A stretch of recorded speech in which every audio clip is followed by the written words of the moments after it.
మా తాతకి 105 ఏళ్ళు. కానీ మీ తాత నానా మంచి చెప్పు ఉంటాడు కదా. చూడు బాబు, నాకు ఈ వయసులో మీ ముందు ఓడిపోవడం కష్టమేం కాదు, ఇష్టమే.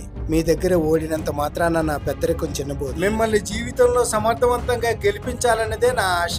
చూడు బాబు, నిన్ను కొట్టినందుకు నువ్వు నన్ను కొట్టినా తిట్టినా పర్వాలేదు, కానీ ఆ టెర్రరిస్టుల వల్ల పాకిస్తాన్ పేరెంట్స్ కి పట్టిన గతే మీ పేరెంట్స్ కి పట్టకూడదన్నదే నా బాధ.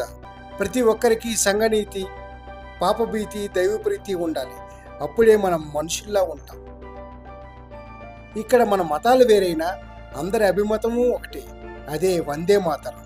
సారీ సార్, నాకు కూడా దేశ సేవ చేయాలనే ఉంది, కానీ నన్ను ఆర్మీలా తీసుకోలేదు.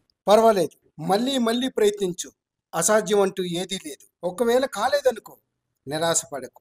నువ్వున్న ప్లేస్లోనే నీతిగా నిజాయితీగా బ్రతుకు. అలా నలుగురికి ఆదర్శం కా, అది కూడా దేశ సేవే అవుతుంది.